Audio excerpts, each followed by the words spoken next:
¿Cómo les va a tercer año? Bueno, vamos a hacer un repaso de la unidad 1 y la 2 para ver hasta dónde llegamos ahora. Unidad 1, inicios de la expansión de Estados Unidos, inicios del imperialismo, doctrina Monroe, el destino manifiesto, The Big Stick, el gran garrote, ¿sí? La aplicación del gran garrote que siempre se va a aplicar fuera de Estados Unidos, donde Estados Unidos considere que debe aplicarlo. La doctrina Monroe y el destino manifiesto, doctrinas que Estados Unidos se da a sí mismo. Decide que Dios ha elegido a Estados Unidos para guiar a las naciones que no saben gobernarse.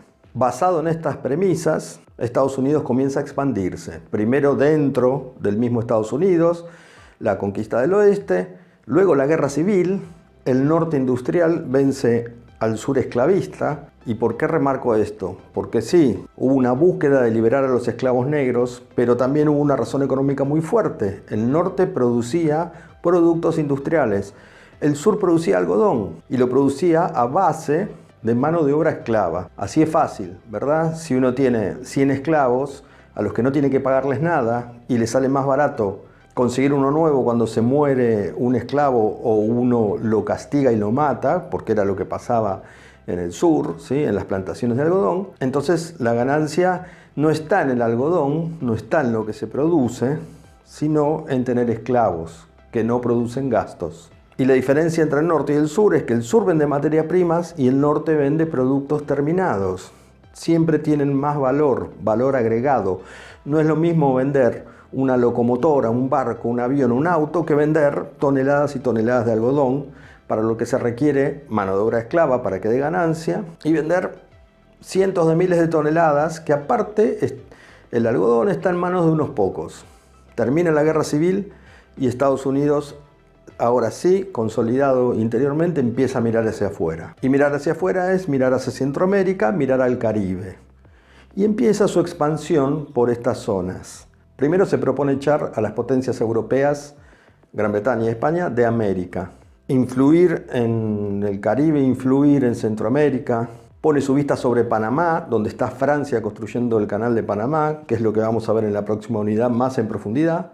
Y termina apropiándose de este canal en 1902, ¿sí? En la construcción de este canal, que ya tiene una parte avanzada y que los franceses han abandonado porque no lo han sabido manejar. En 1902 se lo queda a Estados Unidos y lo inaugura en 1914 y se lo queda casi a perpetuidad, porque recién en 1977 va a aparecer un presidente y militar panameño llamado Torrijos, que va a negociar muy firmemente con Estados Unidos la devolución del Canal de Panamá en 1999. Y recordemos, el Canal de Panamá no era solo el control de, ¿sí?, esta vía fluvial que conecta los dos océanos, sino tener 10 kilómetros a los lados del canal que eran territorio estadounidense en Panamá. La enmienda Platt en Cuba, ¿sí?, que ya lo hablamos, un artículo de la Constitución cubana redactado por Estados Unidos, puesto en la Constitución cubana, y estos 10 kilómetros de Panamá que pertenecen a Estados Unidos, que son territorio de Estados Unidos. Hay militares estadounidenses controlando el canal de Panamá, esta vía tan importante para todos, pero principalmente para Estados Unidos, para tener rápido acceso al Caribe con su flota que está en la costa oeste, por ejemplo. Y luego pasa a expulsar a España de sus últimas posesiones, las últimas posesiones españolas en el Caribe, Cuba, Dominicana y Puerto Rico. Cuba, la enmienda Platt y la base de Guantánamo. Entonces acá van a hacer una pausa y van a investigar qué es la base de Guantánamo, cuándo empezó a existir, hasta cuándo existió o si sigue existiendo y dónde queda, en qué parte de Cuba queda. Hagan una pausa e investiguen esto. Protectorado en Haití desde 1915 hasta 1933. Invasión de República Dominicana desde 1916 hasta 1924, porque sí, Estados Unidos invadió 2 veces a República Dominicana. Y Puerto Rico, también colonia española. Estados Unidos expulsa a España y se queda con Puerto Rico, como ya vimos, hoy un Estado libre asociado, o sea, una colonia.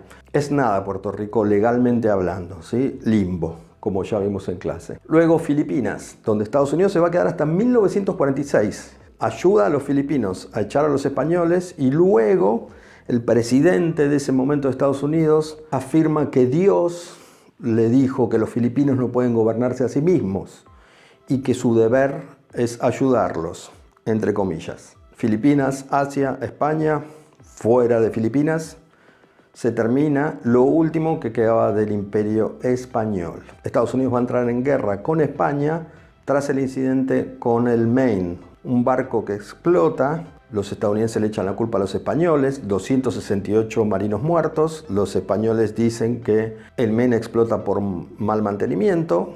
Nunca se supo la verdad. Estados Unidos entra en guerra con España y la barre del Caribe. Y entonces comienza la etapa imperialista de Estados Unidos, sobre todo en Centroamérica y en el Caribe, cuyas consecuencias seguimos viviendo hasta hoy. Aparece más adelante la descripción de república bananera para hablar de las repúblicas de Centroamérica que producen plátano y guineo. ¿Sí? El guineo, la banana que como ya dije, se pone de moda en Estados Unidos, necesita guineo. Tenemos estos países para plantarlos.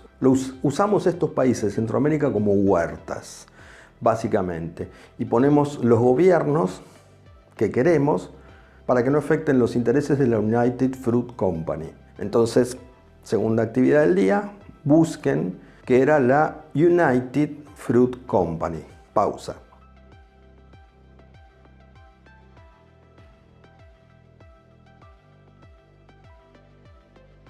Bueno, y así se termina este repaso de la unidad 1 y la unidad 2.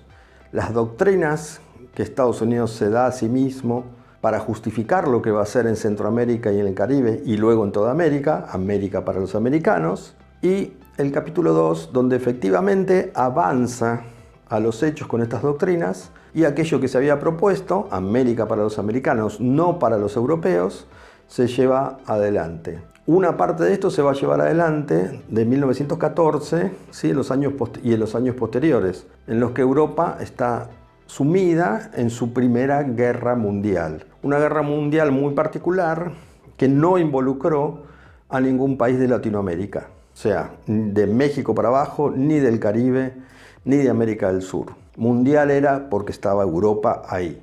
En el lejano oriente sí estuvo Japón, que luego en el reparto de 1918 se va a quedar sin nada. Ninguna de sus pretensiones se van a ver cubiertas, y así como la firma del armisticio de la paz en 1918 fue la semilla de la que comenzó a crecer un personaje como Hitler y el nacionalsocialismo, en Japón este desdén de las grandes potencias por los intereses japoneses en Asia se va a convertir en la futura expansión japonesa de 1931 por China y luego por toda Surasia.